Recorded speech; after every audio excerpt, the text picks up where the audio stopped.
केंद्र की नरेंद्र मोदी सरकार ने साल 2019 में धारा 370 कश्मीर से हटाई और उसके बाद वहां पर लॉकडाउन सा लग गया, ऐसा मानना है आईएएस कन्नन गोपीनाथन जी का। कन्नन गोपीनाथन जी ने इसी के विरोध में इस्तीफा दे दिया था और 7 साल हो चुके हैं, अभी उनका इस्तीफा स्वीकार नहीं हुआ है। कन्नन गोपीनाथन जी आज हमारे साथ बात करने के लिए मौजूद हैं।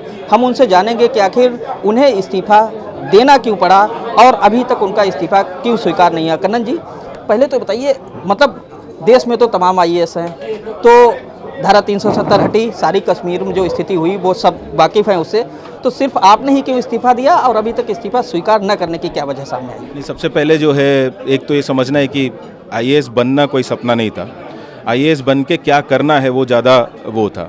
तो कई बार क्या हो जाता है कि हमारे सपना हो जाता है कि यहाँ तक पहुँचना, तो वैसे में तो फिर वही ख़त्म हो जाता है। तो यहाँ पे आईएएस बन के मेरे लिए बहुत क्लियर था कि जो एक नागरिक का जो अधिकार है उसको कैसे बढ़ा दिया जाए, उसको कैसे डेवलपमेंट को मैं वही मानता हूँ कि अगर आज आपको इतना आज़ादी है, कल उससे ज़्यादा होना चाहिए। आज इतना सपना देखने का आपका है हक है, तो कल उससे ज़्यादा होना चाहिए, कम नहीं होना चाहिए। आप अगर आज मूव कर सकते हैं, कल अगर आपका मूवमेंट बंद है तो मुझे लगता है कि वो देश को जो है ठीक उल्टा दिशा में लेके जाने वाली बात है। तो आईएएस में हम ज्वाइन किए इसी बात के लिए कि हाँ, इस देश का जो नागरिक को बढ़ाने जो दिशा है, उस डायरेक्शन में जो जर्नी है, उसको साथ दे पाऊंगा।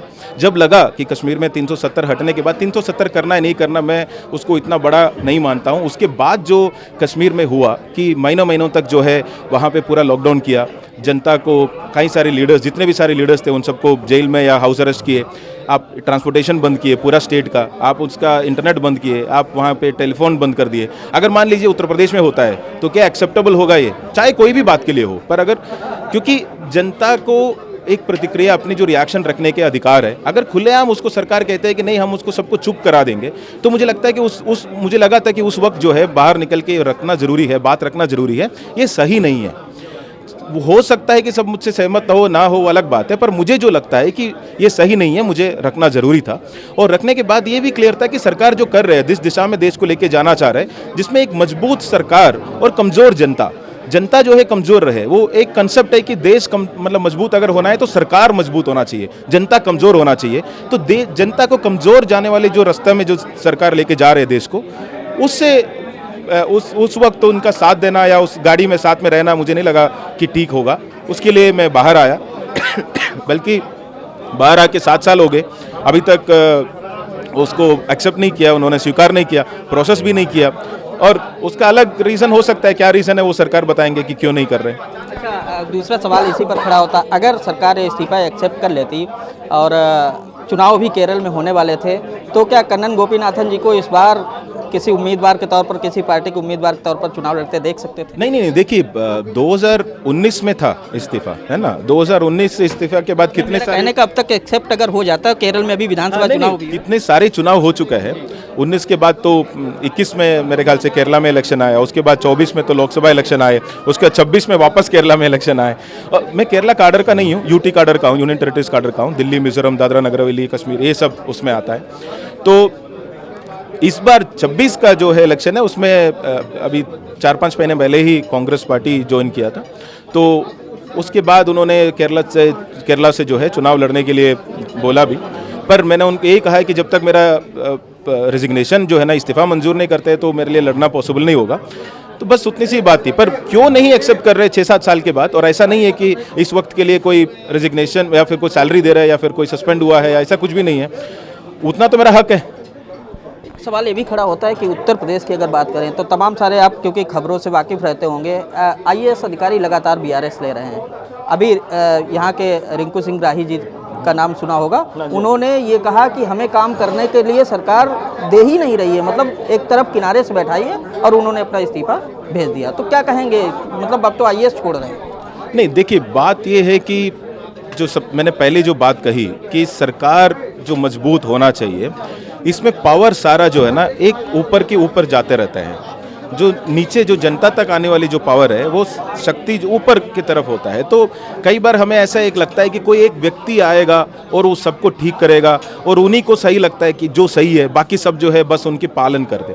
तो ये कौन सा मॉडल है? ये मॉडल है राजा महाराजाओं का मॉडल। जिस वक्त जो राजा हुआ करते थे, क्योंकि अगर मान लीजिए मीडिया है, मीडिया भी सवाल नहीं पूछ सकते। अगर सवाल ज़्यादा पूछेंगे तो आपका एडवर्टाइजमेंट रोक दिया जाएगा या फिर आपको मतलब नोटिस आ दिया जाएगा कि आप कहाँ पे आपका काम कर रहे हैं। तो इस तरीके का जो रवैया है वो मुझे नहीं लगता है कि लोकतंत्र में एक्सेप्टेबल है, और उसी में बहुत सारे लोग परेशान होंगे, क्योंकि थोड़ा बहुत जिनका इंडिपेंडेंस है, थोड़ा बहुत सोचने का अपना काबिलियत रखते हैं, उनको लगेगा कि ये अभी सही नहीं है। और इस वक्त जो है चुपचाप ऐसे रहना उससे बेहतर है कि बाहर निकलना और अपनी बात रखना। कि एक बात ये है ना कि जो चुप रहता है, मैं उन्हीं को सिर्फ देशद्रोही मानता हूँ, क्योंकि अगर उनको लगता है कि जिस दिशा में देश बढ़ रहे आगे वो सही नहीं है, और उसके बावजूद अपनी लालच या डर दोनों की वजह से या अपनी फ़ायदा उसके लिए चुप रहना पसंद करता है, जिनको ये पता है कि देश सही दिशा में नहीं जा रहे, सरकार जो है देश को सही दिशा में नहीं लेके जा रहे, उसके बावजूद अगर चुप रहता है तो वो मुझे लगता है कहीं ना कहीं देश के साथ जो है एक देशद्रोह करने वाली जो बात है ना, जो बस वही मुझे लगता है। बाकी जो पावर, एक बात क्लियर होनी चाहिए कि मजबूत देश मतलब मजबूत जनता। लास्ट क्वेश्चन है कि कन्नन गोपीनाथन जी को अगर एक इस्तीफा सरकार एक्सेप्ट कर लेती है तो भविष्य में कांग्रेस से कहां से चुनाव लड़ते हुए नजर आएंगे? कौन सी सीट उनकी पसंदीदा सीट हो? नहीं, ऐसे चुनाव लड़ने का कोई ऐसा कोई ना सपना था ना कोई ऐसा मंशा है मैं वापस यही कह रहा हूँ कि मेरा जो सपना है वो देश में हर व्यक्ति, जैसे आज जो बात कर रहे हैं, उनका अधिकार आज से ज़्यादा कल होना चाहिए, उनका कल जो है आज से बेहतर होना चाहिए, है ना। वो वहाँ उसके लिए जो काम मैं कर सकता हूँ, इसलिए उसी के लिए करता रहूँगा। इसलिए मुझे अभी केरला में इलेक्शन नहीं लड़ने दिया, मुझे कोई प्रॉब्लम नहीं उससे। बात है कि समझना है मेरा अधिकार है या कि नहीं, बॉन्डर लेबर हूँ कि नहीं, कि 6-7 साल से आप उसमें भी रखेंगे और सैलरी भी नहीं देंगे और फिर आगे नौकरी भी नहीं करने देंगे और चुनाव भी नहीं लड़ने देंगे। तो ये तरीके का जो खुलेआम जो कर रहे हैं अभी, ये तो बहुत छोटी बात है। लोगों की सोनम वांगचुक, उनका देख लीजिए 6 महीने तो जेल में रखे, उसके बाद जब सरकार को लगे वो छोड़ दिए। उमर खालिद को देख लीजिए, वो बेल ही नहीं दे रहे 6 साल से। अभी बंगाल में देख लीजिए जो SIR में जो हो रहा है, जिनको कितने सारे लोगों का है। मेरे एक ट्विटर पे एक नेवी वेटरन है, 24 साल से वो नेवी में थे, उनकी वोट काट दिया गया, वो कहाँ जाए? अगर वोट करने का अधिकार ही छीन लिया जाए तो फिर मुझे लगता है ये ज़्यादा बड़ा मुद्दा है कि मुझे चुनाव लड़ना मिलता है कि नहीं मिलता है, मुझे नहीं लगता इतना बड़ा मुद्दा है। थैंक यू सो मच, भविष्य के लिए शुभकामनाएं। Thank you. तो ये थे हमारे साथ IAS कन्नन गोपीनाथन जी, जिनका कहना है कि सरकार को कम से कम 7 साल पहले जो मैंने रिजाइन किया था, या तो उसे एक्सेप्ट कर लेना चाहिए, नहीं तो कारण बताना चाहिए कि आखिर सरकार ये इस्तीफा एक्सेप्ट क्यों नहीं कर रही है। वीडियो जर्नलिस्ट विजय कुमार वर्मा के साथ अखिल पांडे, ETV भारत, लखनऊ।